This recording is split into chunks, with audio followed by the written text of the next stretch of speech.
आप सभी को गणेश चतुर्थी की बहुत बहुत शुभकामनाएं। मंगलकर्ता विघ्नहर्ता श्री गणेश जी की कृपा हम सभी पर सदैव बनी रहे। इसी शुभकामना के साथ आज की इस वीडियो में मैं आप सभी को गणेश चतुर्थी पर गणपति जी की स्थापना और पूजा की बहुत ही सरल और संपूर्ण विधि बताने वाली हूँ। तो देखिए, भाद्रपद मास यानी भादो के महीने के शुक्ल पक्ष की चतुर्थी तिथि को गणेश चतुर्थी के रूप में मनाया जाता है और इस दिन प्रथम पूज्य देव यानी गणपति बप्पा की स्थापना की जाती है। और कुछ लोग 1 दिन, 3 दिन, 5 दिन, 7 दिन या फिर कुछ लोग 10 दिन के लिए भी गणपति बप्पा की स्थापना करते हैं और ये सभी बड़े ही हर्षोल्लास और धूमधाम से गणपति जी को घर लेकर आते हैं और गणपति जी की स्थापना करते हैं। तो देखिए, स्थापना चाहे आप 1 दिन के लिए करें या 10 दिन के लिए, स्थापना की और पूजा की विधि यही रहेगी। तो चलिए अब हम देख लेते हैं कि हमें स्थापना और पूजा कैसे करनी है। तो अपने घर की कोई भी एक पवित्र साफ सुथरी जगह चुन ले और ऐसी जगह चुने जहां डिस्टरबेंस कम हो, क्योंकि देखिए एक बार जब हम गणपति जी की स्थापना करते हैं तो विसर्जन तक हमें उन्हें बिल्कुल भी हिलाना डुलाना नहीं होता है।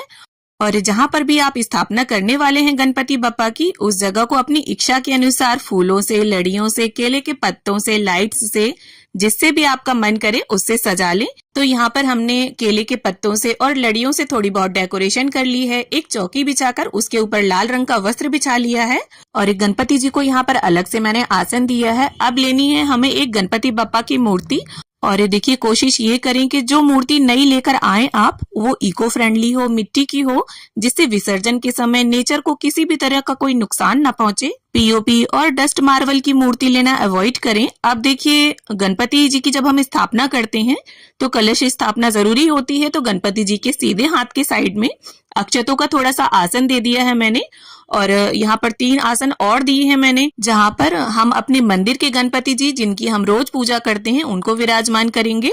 और इसके साथ ही सुपाड़ी के रूप में मैंने रिद्धि सिद्धि माता को विराजमान किया है। आप सुपाड़ी की जगह पर हल्दी की गांठ भी रख सकते हैं। और ये देखिए, गणपति बप्पा की जब हम स्थापना करते हैं तो कलश स्थापना भी जरूरी होती है। तो यहाँ पर आपको पीतल या तांबे यानी शुभ धातु का एक लोटा लेना है। कंठ पर मैंने इसके मोली बांध ली है। अब कलश के अंदर सबसे पहले जाएगा गंगा जल, इसके बाद शुद्ध जल से इसे हम कंठ तक भर लेंगे। और कलश के अंदर नॉर्मली जो सामान डलता है, जैसे सुपाड़ी, 1 रुपए का सिक्का, थोड़े से अक्षत और हल्दी की गांठ है तो वो डाल सकते हैं। यहाँ मैंने हल्दी पाउडर डाला है और इसके साथ ही लाल रंग का फूल डाल देंगे।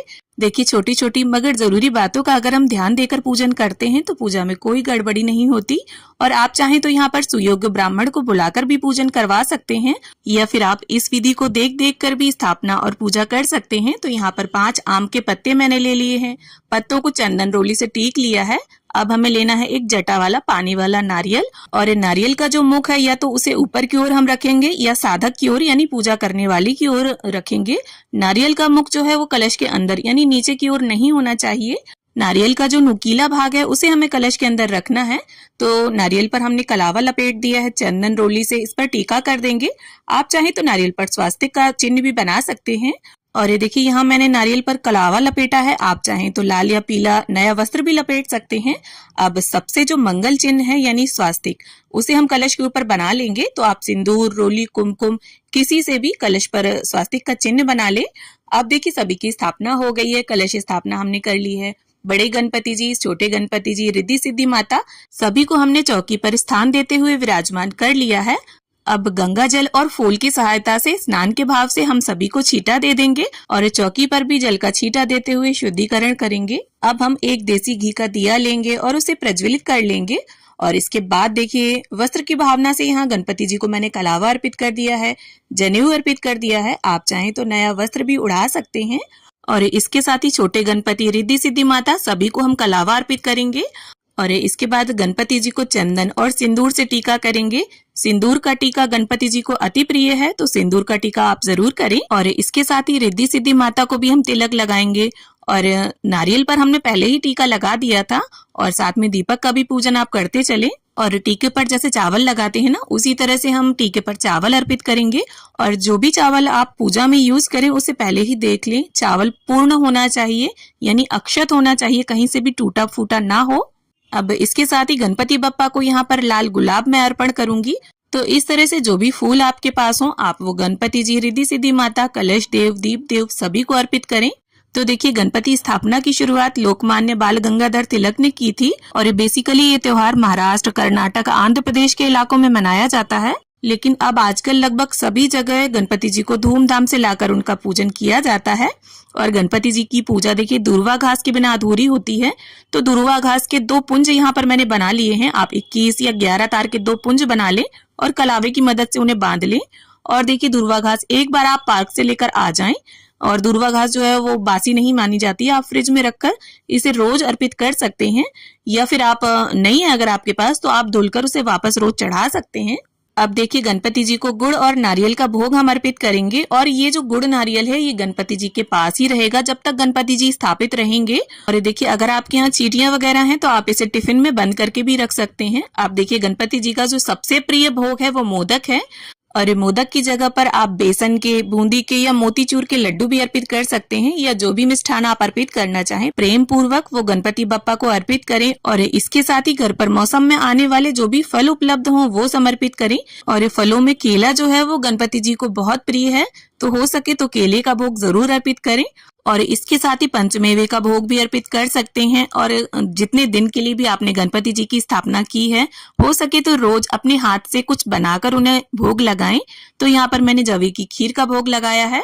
अब देखिए भोग अर्पित करने के बाद 1 लोटा शुद्ध जल हम लेंगे और अगर आपने गणेश चतुर्थी का व्रत रखा है तो सीधे हाथ में पुष्प या अक्षत लेकर हम गणेश चतुर्थी की व्रत कथा सुनेंगे। और देखिए व्रत जो है वो कथा सुने या पढ़े बिना अधूरा माना जाता है। और कथा संपन्न होने के बाद हाथ का पुष्प या अक्षत इस जल के लोटे में डाल देंगे और इसे सूर्यदेव को अर्घ दे देंगे।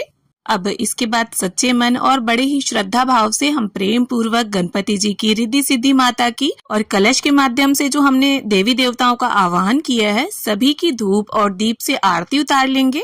और यहाँ पर देखिए एक चीज और, अगर आप चाहें तो अखंड दीपक भी प्रज्वलित कर सकते हैं जितने दिन भी गणपति जी स्थापित रहें। और हो सके तो देखिए गणपति जी का विसर्जन घर पर ही करें, क्योंकि जब हम नदियों में या समुद्र में विसर्जन करते हैं तो कहीं ना कहीं हम नेचर को नुकसान जरूर पहुंचाते हैं। और विसर्जन किस तरह से करना है इसकी वीडियो भी मैं दे दूंगी। और आरती करने के बाद अपनी इच्छा और सामर्थ्य के अनुसार पूजा में रही कमियों को दूर करने के लिए कुछ दक्षिणा जरूर निकाल दें। और ये दक्षिणा जो है वो या तो आप स्थापना वाले दिन या बीच में किसी भी दिन अर्पित कर सकते हैं।